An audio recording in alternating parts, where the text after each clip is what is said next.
கனமழை காரணமாக சென்னை தாம்பரத்தை அடுத்த லட்சுமிபுரத்தில் சாலைகளில் வெள்ளம் பெருக்கெடுத்து ஓடுகிறது. இதுகுறித்த தகவல்களை நமது செய்தியாளர் மதியழகனிடம் கேட்கலாம். வணக்கம் மதியழகன், தற்பொழுது தாம்பரத்தின் எந்த பகுதியில் நீங்கள் இருக்கிறீர்கள்? அங்கு வெள்ள பாதிப்புகள் பற்றியும் மக்களின் வாழ்க்கையை பற்றியும் சொல்லுங்கள் மதியழகன்.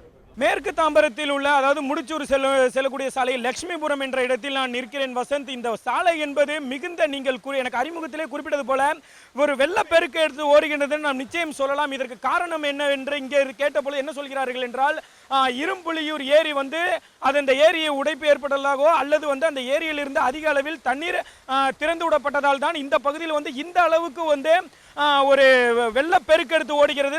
நம்ம தற்போது ஒரு சாலையில தான் நின்றுகிட்டு இருக்கோம். இந்த சாலையில நீங்க பார்க்கலாம், இங்க தண்ணி மிகுந்த அளவுக்கு ஓடிட்டு இருக்கு. இந்த தண்ணியை பொறுத்த வரைக்கும் ஒரு கட்டுக்கடங்காமல் ஓடிட்டு இருக்கிறது. இந்த தண்ணீர் அதிகம் செல்ல செல்ல தண்ணி அதிகம் ஆக்கிட்டே தான் இருக்குது. இது குறைந்த பாடு கிடையாது.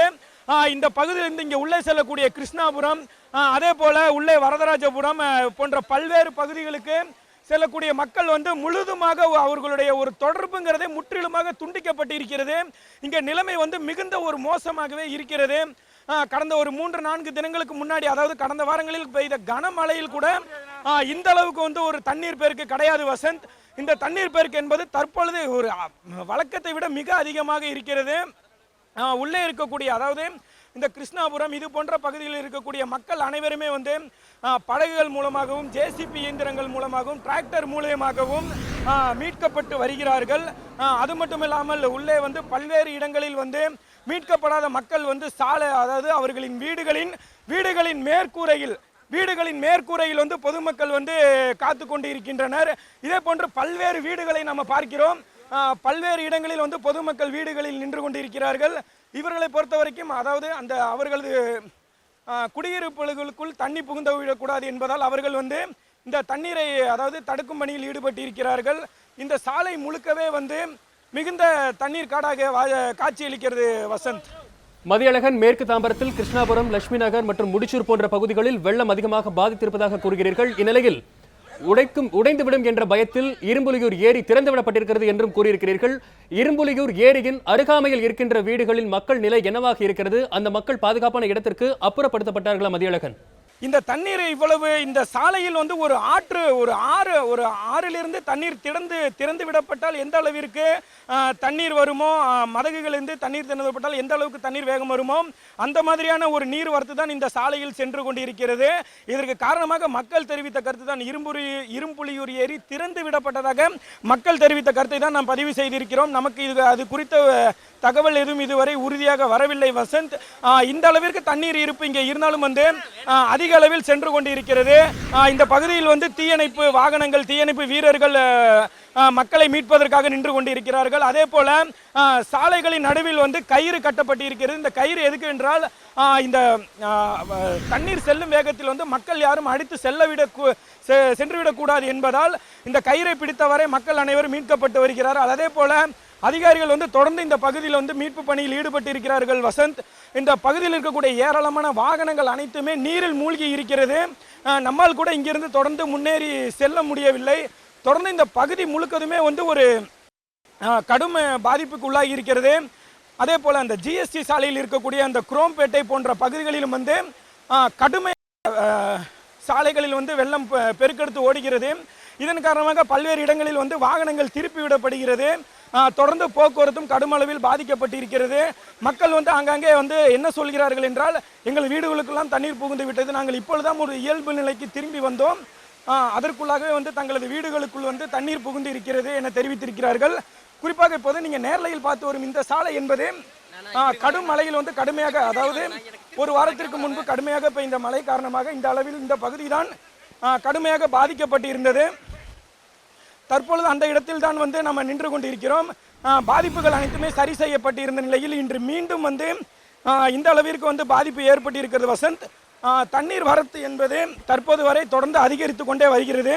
இதன் காரணமாக மக்கள் அனைவரும் உடனடியாக இந்த பகுதியில் இருந்து மீட்கப்பட்டு வருகிறார்கள் வசந்த். மதியழகன், மேற்கு தாம்பரம் மற்றும் அதனை சுற்றியுள்ள அதனை சார்ந்துள்ள பகுதிகள் தற்பொழுது வெள்ளக்காடாகவே மாறிவிட்டது என்று கூறலாம். இந்நிலையில் வீடுகளுக்குள் இன்னும் இருக்கக்கூடிய மக்களை மீட்பதற்காக எதுபோன்ற நடவடிக்கைகள் எடுக்கப்பட்டு வருகின்றன? அவர்களுக்கு அடிப்படை தேவைகளான உணவு மற்றும் குடிநீர் எவ்வாறு அவர்களுக்கு கொண்டு சென்று சேர்க்கப்படுகிறது மதியழகன்?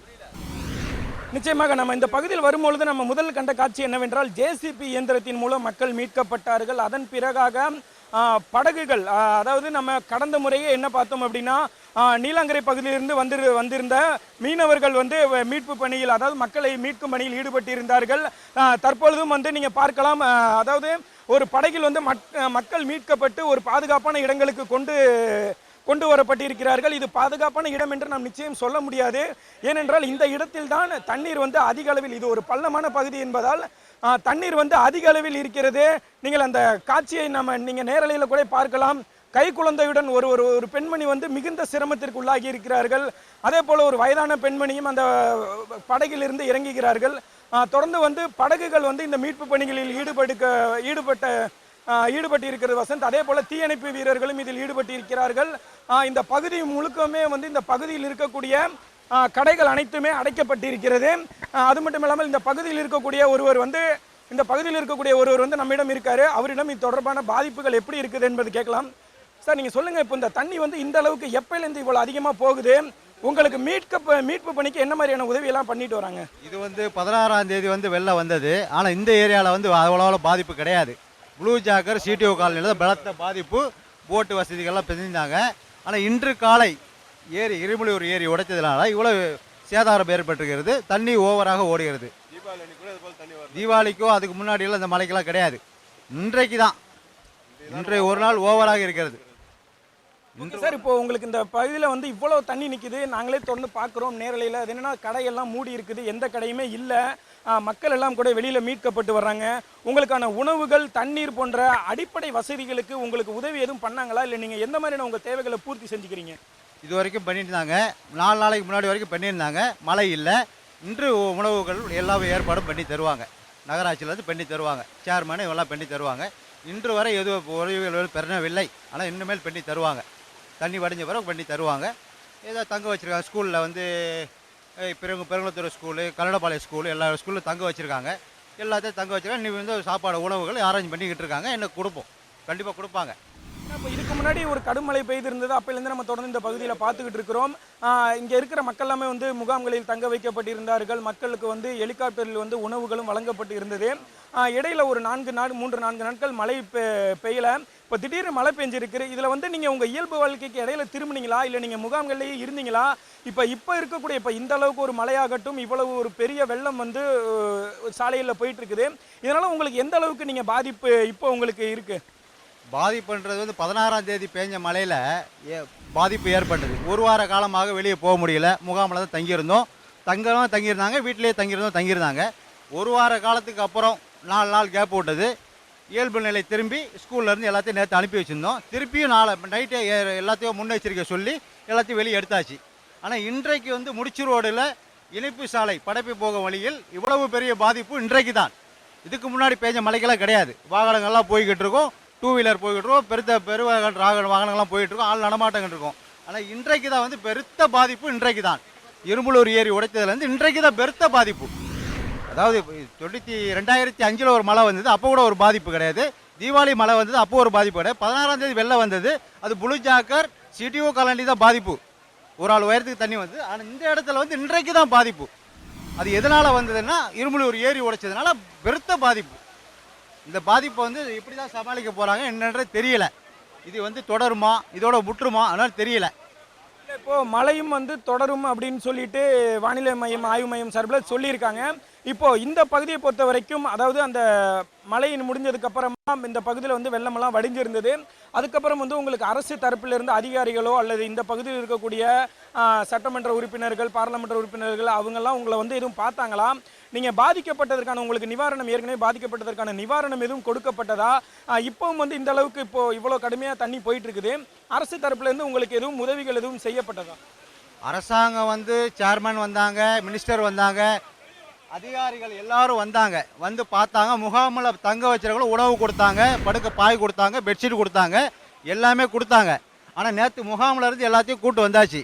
இன்றைக்கு இந்த மாதிரி இருக்கிறதுனால எல்லா அதிகாரியும் வந்து பார்த்தாங்க. பிரசாத்துக்கு வந்து எல்லாம் வந்து மீட்பு குழு எல்லாமே வந்து பார்த்தாங்க. ஃபயர் சர்வீஸு, கோவளத்துலேருந்து போட்டுக்கிட்டு எல்லாமே வர வச்சு எல்லாம் மீட்பு பண்ணி எல்லாம் ஏற்பாடு பண்ணியிருந்தோம். ஆனால் நேற்று வரைக்கும் இயல்பு நிலை திரும்பி இருந்தது. ஒரு 4 நாளைக்கு மறுபடியும் இந்த மாதிரி ஆயிடுச்சு. இன்னும் அதிகாரிகள்லாம் வருவாங்க, பார்ப்பாங்க, உணவுலாம் கொடுப்பாங்க, படுக்க பாய் எல்லாம் தங்குறதுக்கு இடம்லாம் கொடுப்பாங்க. இது வரைக்கும் நடந்ததெல்லாம் சரி. இனிமேல் என்ன நடக்க போகுதுன்னு தெரியல. வசந்த், அதாவது இப்போ இந்த பகுதியில் இருக்கக்கூடிய இவர் சொன்ன கருத்துக்களை நீங்கள் நேரடியாக கேட்டிருப்பீங்க. இவர் என்ன சொன்னார் அப்படின்னா, கடந்த 16ஆம் தேதி பெய்த மழையில் வந்து எங்களுக்கு கடுமளவில் வந்து பாதிப்பு ஏற்பட்டிருந்தது. அந்த பாதிப்பில் இருந்து நாங்கள் இப்போ தான் கொஞ்சம் கொஞ்சமாக இயல்பு வாழ்க்கைக்கு திரும்பி வந்தோம். அதுக்குள்ளே வந்து எங்களுக்கு இவ்வளோ ஒரு பாதிப்பு அப்படின்னு சொல்கிறாங்க. தண்ணியின் சீற்றம் வந்து தொடர்ந்து அதிகரித்து கொண்டே தான் வருகிறது. தொடர்ந்து வந்து அதிகரித்து வருவதால் மக்கள் வந்து மிகுந்த சிரமத்திற்கு உள்ளாகி இருக்கிறார்கள். இந்த பகுதியில் வந்து மீட்பு பணியில் ஈடுபட்டு இருக்கக்கூடிய ஒருவர் வந்து நம்மிடம் இருக்காரு. அவரிடமே நம்ம கேட்கலாம். சார், இப்போ இவ்வளோ தண்ணி போயிட்டு இருக்கு, நீங்கள் மக்களை மீட்கிறதுல உங்களுக்கு என்னென்ன பணிகளை நீங்கள் ஈடுபட்டுறீங்க? எதன் மூலம் வந்து நீங்கள் மக்களை தொடர்ந்து மீட்டு கொண்டு வரீங்க? இப்போ ஜனம் வந்து இப்போ போட்டு வச்சு நாங்கள் போட்டிலேருந்து நாங்கள் வந்து ஜனங்கள்லாம் வந்து உள்ள பாதிப்பு உள்ள ஜனங்கள்லாம் போட்டு மூலமாக கொண்டு வரோம். அதாவது நீச்சல் தெரிஞ்சவங்களாம் போட்டு ஜனங்கள்லாம் கூட்டு வந்துட்டு இருக்காங்க. இப்போ அதாவது யாரெல்லாம் இந்த மீட்பு பணியில் ஈடுபட்டிருக்கிறார்கள்? அரசு சார்பில் யாரும் ஈடுபட்டிருக்கிறார்கள்? அதே போல மீனவர்கள் தரப்பில் இருந்து மீட்பு பணியில் ஈடுபட்டிருக்கிறதாக தெரிவிக்கப்பட்டிருக்கிறது. எத்தனை பேர், அதாவது எந்தெந்த பிரிவை சேர்ந்தவர்கள் மீட்பு பணியில் ஈடுபட்டிருக்கிறார்கள் என்பது குறித்து எதுவும் தகவல் இருக்கா சார்? அதாவது கவர்மெண்ட்டில் நகராட்சி தரப்பில், போலீஸ் தரப்பில் எல்லாருமே இங்கே இருக்காங்க. அரசாங்க தரப்பில் போட்டு வச்சு எல்லாருமே பணியில் ஈடுபட்டிருக்காங்க. இங்கே சுமார் இது வரைக்கும் எத்தனை பேரை வந்து நீங்கள் மீட்டிருப்பீங்க? எத்தனை பேர் இன்னும் உள்ளே மாட்டிக்கிட்டு இருக்காங்க? அந்த மாதிரி எதுவும் உங்களுக்கு தகவல் எதுவும் இருக்கா? இது வரைக்கும் எத்தனை பேர் மீட்கப்பட்டிருக்காங்க? மீட்கப்படலாம் எங்கே கொண்டு போகிறாங்க சார்?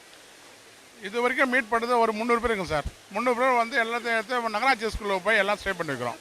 அவ்வளோதான். நம்ம தாம்பரம் ஆய்வாளருக்கு, நம்ம ஏசி ஐயா, நம்ம முனிசிபாலிட்டிலேருந்து எல்லாம் போட்டு நீலாங்கரிலேருந்து போட்டு வர வச்சு எல்லாரும் மீட் பண்ணியிருக்கோம். எல்லாரும் மீட் பண்ணிருக்கோம் சார். முனிசிபாலிட்டி மீட்றவங்கலாம் வந்து ரொம்ப சிரமத்துக்கிட்டலாம் அவங்களை மீட்கிறீங்க. அவங்களுக்கு அந்த மக்களுக்கு தேவையான அடிப்படை வசதிகள் எதுவும் கொடுக்கறதுக்கு ஏற்பாடு செய்யப்பட்டீங்களா? அவங்க எங்கே இருக்கிற பகுதிகளில் தங்களுடைய ஏற்கனவே வந்து கன்னடப்பாளையம், இந்த பெருங்குளத்தூர் போன்ற பள்ளிகளில் தங்க வைக்கப்பட்டிருந்தார்கள். இப்போவும் வந்து அவர்கள் எங்கே தங்க வைக்கப்படுகிறார்கள்? அவர்களுக்கான உதவிகள் எதுவும் செய்யப்படுகிறது? உதவிகளை எல்லாம் நம்ம நகராட்சி மூலமாக, நம்ம ஆர்டிஓ மூலியமாக எல்லாம் வந்து சாப்பாடு செலவு எல்லாம் தான் பண்ணிக்கலாம் சார். எல்லாத்தையும் சேஃபாக ஒரு இடத்துல ஸ்டே பண்ணி வைக்கிறாங்க. ஒன்றும் பிரச்சனை இல்லை சார். இன்னும் எத்தனை பேர் வந்து இந்த மீட்பு பணியில் இருந்து மீட்கப்பட இருக்கிறார்கள்? உங்களுக்கு வந்து வெள்ளம் வந்து இன்னும் அதிகமாகிட்டே தான் இருக்குது. வேறு இடத்துல உங்களுக்கு எதுவும் உதவி எதுவும் பண்ணிட்டா? குறிப்பாக ராணுவம், ஏன்னா கடந்த 16ஆம் தேதி பெய்த மழையினப்போ வந்து ராணுவம்லாம் மீட்பு பணியில் ஈடுபடுவார்கள். ஹெலிகாப்டர் உதவிகள் தேவைப்பட்டது. இப்பொழுது நீங்கள் அது போன்ற உதவி எதுவும் உங்களுக்கு தேவை இருக்கிறதா நீங்கள் கேட்குறீங்களா? இப்போ சார் ஏற்கனவே வந்து முப்படையே வந்து எங்கள் வந்து ஹெல்ப் பண்ணிடுறாங்க. இப்போ எங்களுக்கு தேவைப்பட்டால் நாங்கள் எங்கள் அதிகாரி மூலியமாக சொல்லி அவங்க நாங்கள் இது தேவைப்படும் கேட்போம்.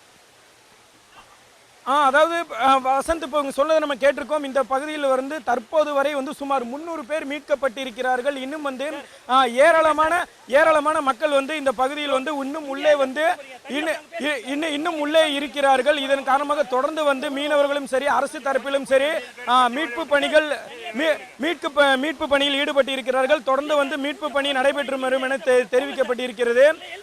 தேவைப்பட்டால் வந்து ராணுவத்தின் உதவியும், அதாவது ஹெலிகாப்டர் மூலமும் திருப்பியும் வந்து மீட்பு பணிகள் உதவி கோரப்படும் என தெரிவிக்கப்பட்டிருக்கிறது. வசந்த், அதே போல வழங்கியமைக்காக நன்றி மதியழகன்.